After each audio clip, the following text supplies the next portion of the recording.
अस्सलामुअलैकुम नाजरीन, इस एपिसोड के आगाज में हम देखते हैं कि रात के वक्त बोरसा महल में गोंजा अलाउद्दीन के ना आने की वजह से परेशान हो रही होती है और फिर कहती, माँ मेरा दिल बेचैन है, यकीनन कुछ हुआ है। मलहून कहती, मेरी गोंजा फौरन बुरा मत सोचो मेरी बेटी। और फिर नीलोफर कहती, अल्लाह के फजल से कुछ नहीं होगा गोंजा, इंशाल्लाह। और फिर इस दौरान बुरान इजाजत लेकर कमरे के अंदर दखल होता है और आकर बताता है, सिपाही तैयार है मलहून खातून, हम रवाना हो सकते हैं। फातिमा कहती, मैं भी आऊंगी बुरान साहब। तो गोंजा कहती, मैं भी जाऊंगी। मलहून कहती, नहीं मेरी बेटी, आज तुम इंतजार करोगी। गोंजा कहती, ऐसा मत करे माँ, मैं इस तरह हाथ पर हाथ धरे नहीं बैठ सकती। मलहून कहती, गोंजा देखो बुरान और बाकी जा रहे हैं, अपने बच्चे के बारे में सोचो। और फिर फातिमा गोंजा से कहती है, भाभी हम भाई को ढूंढ लेंगे, फिक्र न करें, ठीक है। और फिर बुरान कहता, चलें फातिमा खातून, और रवाना होते हैं। तो मलहून कहती, इंशाल्लाह अच्छी खबरों के साथ लौटें, अल्लाह आपका हामी और नासर हो। जबकि गोंजा निहायत परेशान हो रही होती है और कहती, माँ मैं थोड़ा आराम कर लूं, और वहाँ से चली जाती है। और जैसे ही कमरे से बाहर आती है तो आगे बढ़ते हुए वो एकदम रुक जाती है और कहती, नहीं नहीं, मैं तुम्हारे बगैर जिंदगी नहीं चाहती अलाउद्दीन,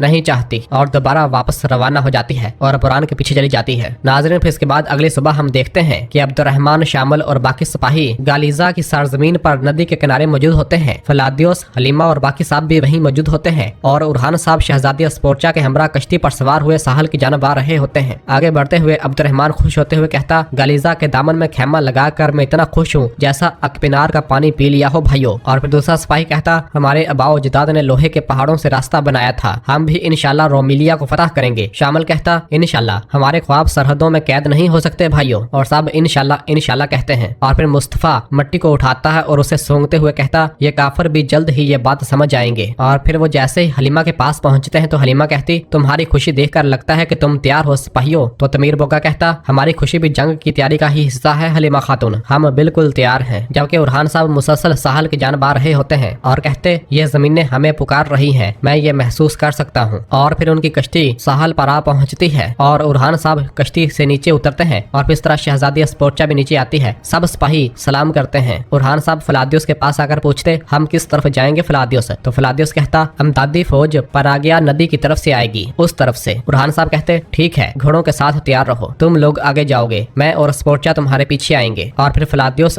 स्पोर्चा की जानब देखता है तो स्पोर्चा उसे देखने लग जाती है। फलादियोस अपनी नजरें नीचे कर लेता है जबकि स्पोर्चा थोड़ा मुस्कुराती है और उरहान साहब की जानब बढ़ती है और कहती, उरहान साहब क्या तुमने अभी तक फलादियोस और अपनी बहन फातिमा को माफ नहीं किया? उरहान साहब कहते, क्या तुमने फलादियोस को माफ कर दिया है? स्पोर्चा कहती, शुरू में मुझे लगा था कि मैं नहीं कर पाऊंगी, लेकिन फिर मैं इसकी नीयत समझ गई, उसे मोहब्बत भी मिल गई और उसने खुद को भी पहचान लिया, तो मैं क्या कह सकती हूँ? उरहान साहब पूछते, तो तुम मोहब्बत का इतना एहतराम करती हो? स्पोर्चा पूछती, क्या तुम नहीं करते? तो फिर तुम इनके साथ ऐसा क्यों कर रहे हो? उरहान साहब कहते, अगर तुम्हारी कोई बहन होती तो तुम मुझे समझ जाती। फातिमा मेरी पहली खुशी है, मेरे वालिद की अमानत, मैं उनकी मोहब्बत से नाराज नहीं हूँ शहजादी, मैं इस बात से नाराज हूँ कि मेरी बहन ने इतना बोझ, इतना दुख अकेले ही सहा। यह सुनकर स्पोर्चा हैरान होती है। तो उरहान साहब कहते, हम एक खानदान हैं, हम हर मुश्किल का मिलकर सामना करते हैं, हमारे दरमियान कोई राज नहीं होता, मैंने चाहे जो भी हो हमेशा अपने खानदान का साथ दिया है, लेकिन जब मैंने इससे पूछा तो उसने मेरी आंखों में आंखें डालकर मुझसे झूठ बोला। फातिमा ने गुस्से में आकर खुद को एक ऐसी शादी के रास्ते पर डाल दिया जो वो नहीं चाहती थी और हमने भी नादानस्ता तौर पर इसकी राह हमवार की। अब तुम मेरी बात समझी, अगर वो नकाह हो जाता और मुझे बाद में ये सब मालूम होता तो मैं इस बोझ के साथ कैसे जीता? क्या किसी खानदान पर ऐसा बोझ डाला जा सकता है? तो स्पोर्चा कहती, तुम मुझे हैरान कर देते हो, मैंने सोचा था कि तुम उनकी मोहब्बत से नाराज हो। उरहान साहब कहते, मैं इस पर भी नाराज हूँ, मोहब्बत के रास्ते में यकीनन कोई चीज रुकावट नहीं बन सकती, लेकिन उसका भी एक असूल है। स्पोर्चा पूछती, तो फिर तुम उन्हें कब माफ करोगे? उरहान साहब कहते, जब वो मुझे दिखाएंगे कि वो अपनी मोहब्बत का बोझ उठा सकते हैं। मोहब्बत सिर्फ बातों से नहीं होती शहजादी, ये सब्र से साबित होती है। तो स्पोर्चा कहती, एक तरफ तुम और दूसरी तरफ अलाउद्दीन साहब, फलादियोस के लिए मुश्किल वक्त आने वाला है। उरहान साहब कहते, खैर हर कोई अपनी कब्र खुद खोदता है, जैसा करोगे वैसा भरोगे। और फिर इस दौरान खलील उनके पास आता है और आकर बताता है, मेरा सुल्तान फौज आ रही है। उरहान साहब कहते, चलो हमारी जंग मुबारक हो, और आगे बढ़ते हैं।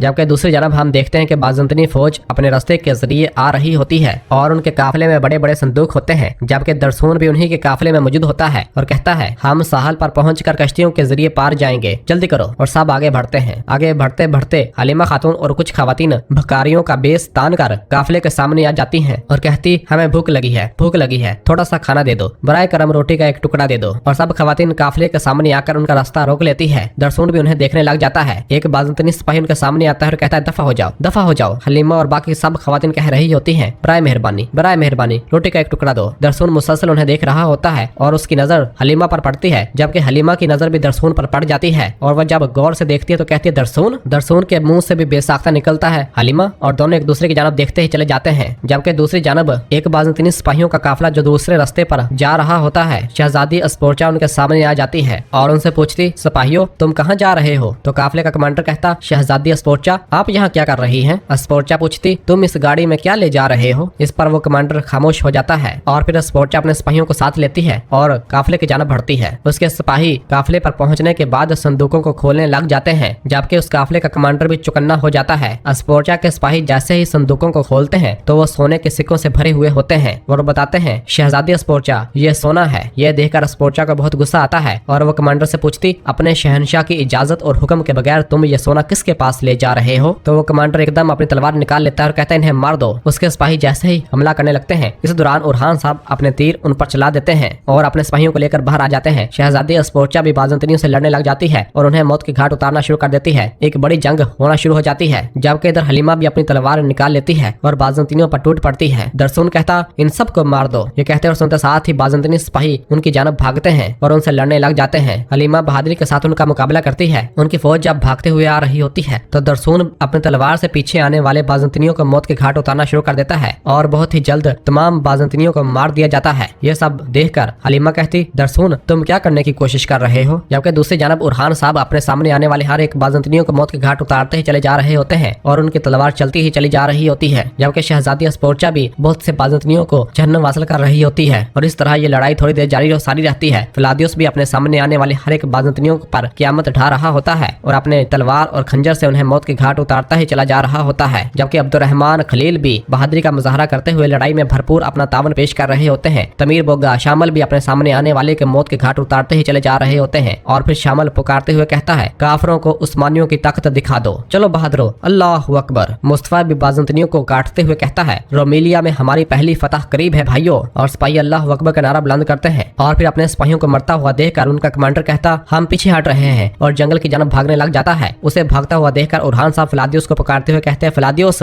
उसके पीछे जाओ। तो फिलादियोस उस कमांडर के पीछे भागने लग जाता है, जबकि इधर दरसून हलीमा और बाकी कई सिपाही मुसलसल बाज़ंतीनियों को मौत के घाट उतारते ही चले जा रहे होते हैं और फिर उनके सिपाही की आवाज आती है हम पीछे हट रहे हैं। जिसे सुनकर दरसून हलीमा से कहता अगर वो यहाँ से जिंदा बच निकले तो उरहान साहब मुश्किल में पड़ जाएंगे, हमें जाना होगा। और जाने लगता है तो हलीमा उसे पकड़ते हुए कहती तुम क्या कर रहे हो दरसून? दरसून कहता तुम्हें सवालों के जवाब मिल जाएंगे, बस मेरे साथ चलो, शाबाश। और हलीमा दरसून के पीछे भागती है। इधर बाज़ंतीनी कमांडर और कुछ सिपाही जब भाग रहे होते हैं तो फिलादियोस मुसलसल उनके पीछे लगा हुआ होता है और अपना खंजर उस कमांडर की पीठ पर दे मारता है और फिर दो बाज़ंतीनी सिपाही फिलादियोस से लड़ने लग जाते हैं। फिलादियोस बहुत ही जल्द उन्हें मौत के घाट उतार देता है और उस कमांडर के पास आता है जो कि डेंग कर अपनी जान बचाने की कोशिश कर रहा होता है। फिलादियोस उसके जिस्म पर लगे खंजर को मरोड़ते हुए कहता बरसों तक मैं तुम सब के साथ कंधे से कंधा मिलाकर लड़ता रहा हूँ, तुम सब के लिए शर्मनाक बात है। और फिर उसकी गर्दन पर अपनी तलवार तानते हुए कहता उठो उठो। तो वो कमांडर उठ खड़ा होता है। फिलादियोस कहता चलना शुरू करो